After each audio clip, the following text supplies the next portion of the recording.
I realize this trip's what's missing in our relationship. It's only one-way emotions and feelings, Shanann wrote. Sometimes the absence of evidence is evidence.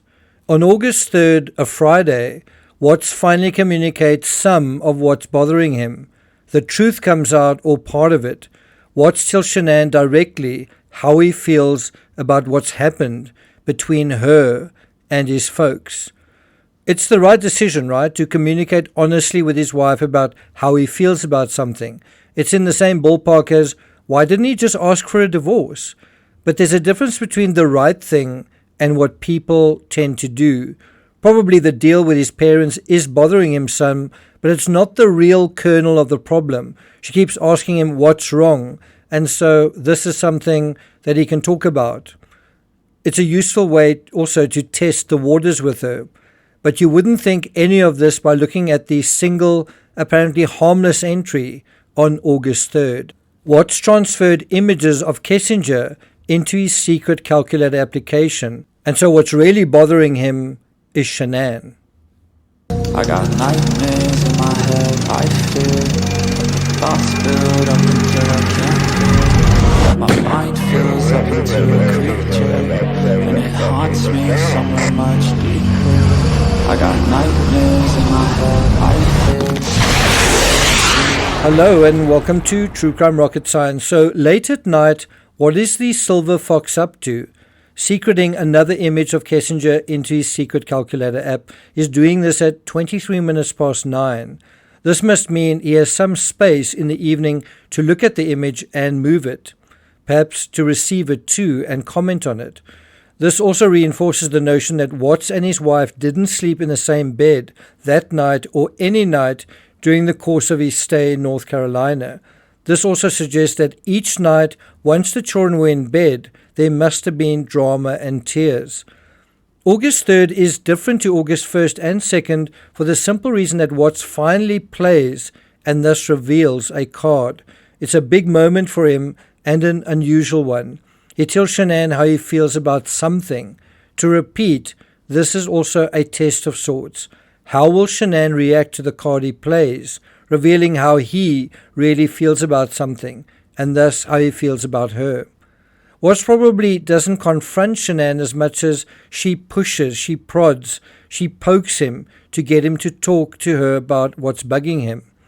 Watts eventually takes the bait and tells Shanann that something that's bothering him has to do with her. Now, it should be emphasized that of the 5 issues Watts faced then and there, Nutgate is actually the lowest priority. In order of priority, what's bugging Watts is, number 1, the reality that he's having an affair and he's still stuck in a marriage. Number 2, the pregnancy, making the feeling of stuckness worse and complicating things in terms of his mistress. Number 3, specifically the big house they can no longer afford. Do you remember what the very first thing Watts did after the murders? He contacted the realtor. Number 4, generally the state of the finances and what to do about them. And then number 5, Nutgate.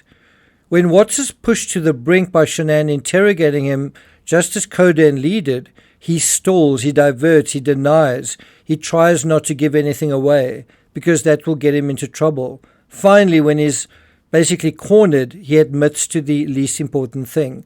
Now, I do think in the same way people are complaining that Koberger didn't speak at his sentencing hearing.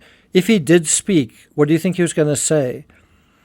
Look at Laurie Vallow. She didn't testify in her own trial where she represented herself. But even if she did, do you think any truth would have come out of that testimony? I always say not all liars are murderers, but all murderers are liars. So why do you really want to ask them anything? Think about how Chris Watts has been effortlessly lying to his wife all along, and to some extent lying to his mistress as well. Chris Watts doesn't like the fact that he's in North Carolina and there's this ill will going on with his parents, especially his father. That's the sort of one area that means something to him in North Carolina, is that he can go there and visit his parents, except Shanann doesn't really want that to happen, in the sense that she certainly doesn't want to go with, and she doesn't want him to take the kids with.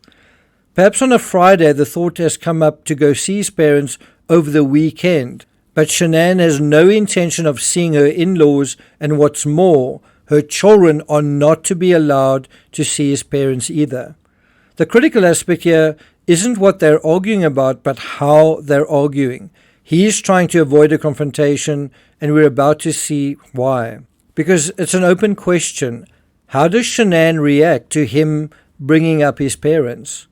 How does Shanann react to criticism? And how does her reaction inform what happens next? What's very important to bear in mind is we know that he tried to kill their baby, and when Shanann asks what's wrong, well, you would imagine that he would say that, but he hasn't. So in terms of the timeline where we are right now, he still hasn't even mentioned to Shanann that he is concerned about the pregnancy, that he's not very happy about it. Something else to bear in mind is Watts basically says that he wants to go and see his parents, I guess, over the weekend. And so he doesn't just tell her how he feels about the situation, nor does he accuse or blame her of anything. It's a situation where he wants to go and see his parents, and then he finds out that Shanann doesn't want to go and doesn't want the kids to go. That's really what leads to this confrontation. If anything, the way it comes out, what sounds apologetic and even caught off guard in terms of dealing with this particular issue. All right, I'm not going to take it further than that, but just for those who don't know me very well, you do know that I've written 9 books on the Chris Watts case.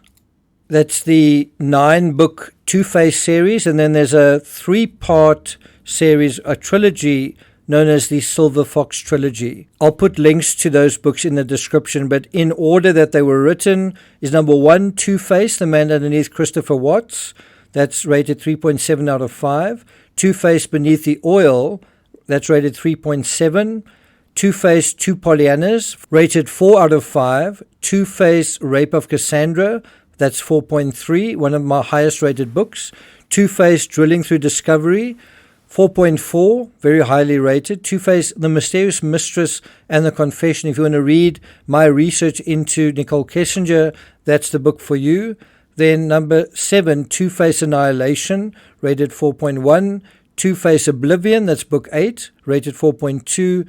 And Two-Face Epilogue, rated 4.1. In the Silver Fox Trilogy, all 3 books are rated 4 and above. So if you're really interested in the Chris Watts case and you want to know absolutely everything there is to know, well, these 2 series are basically the definitive narrative on the case. Anyway, I'm not going to take it further than that. Enjoy your weekend, and I'll see you guys next time.